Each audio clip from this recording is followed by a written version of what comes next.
Assalamualaikum warahmatullahi wabarakatuh. Saya Firsa Labes, mahasiswa Prodi Ekonomi Syariah Universitas Terbuka. Kali ini saya akan menyampaikan tugas tutorial satu mata kuliah Pendidikan Pancasila dengan tema pelajaran sejarah Pancasila bagi generasi muda. Saya akan berfokus pada periode Orde Baru dan pelajaran yang bisa kita ambil dari masa tersebut. Pancasila di masa Orde Baru.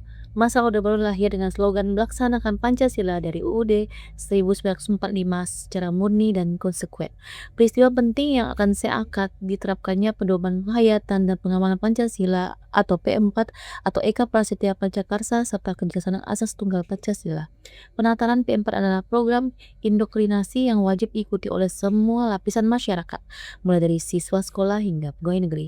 Tujuannya adalah menyeramkan pemahaman tentang Pancasila. Sementara itu, asas tunggal memaksa semua organisasi masyarakat dan politik untuk menjadikan Pancasila sebagai satu-satunya dasar ideologi mereka. Nilai Pancasila yang tercermin atau kontradiksinya, nilai yang secara resmi ingin ditonjolkan oleh Orde Baru adalah Persatuan Indonesia Sila Ketiga. Pemerintah berupaya menciptakan stabilisasi nasional dan mencegah perpecahan ideologi seperti yang terjadi di masa sebelumnya. Namun, dalam praktiknya, implementasi ini sering bertentangan dengan nilai-nilai Pancasila lainnya. Penyeragaman tafsir P4 dan kegiatan asas tunggal justru mematikan nilai kerakyatan yang dipimpin oleh hikmat dan kebijaksanaan dalam permusyawaratan perwakilan. Sila keempat. Ruang untuk berpendapat, berdiskusi, dan mengkritik berbagai sangat terbatas karena semua harus seragam.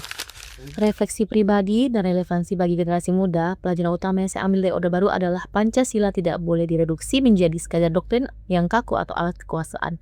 Di masa Orde Baru, Pancasila dihafalkan, ditatarkan, tapi ironisnya pakai korupsi, kolusi, nepotisme justru merajalela.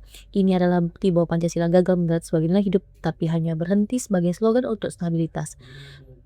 Nah, di era reformasi, tantangan kita bukan lagi indoktrinasi dari atas, tapi polarisasi dan informasi hoax di media sosial.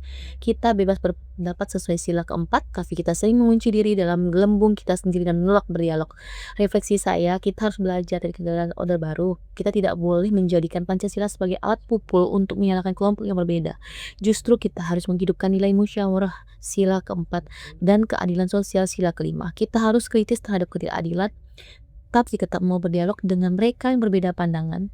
Penutupnya, kesimpulan dari saya, Pancasila adalah ideologi terbuka yang harus hidup dalam tindakan nyata, bukan sekadar hafalan yang kaku seperti di masa Orde Baru.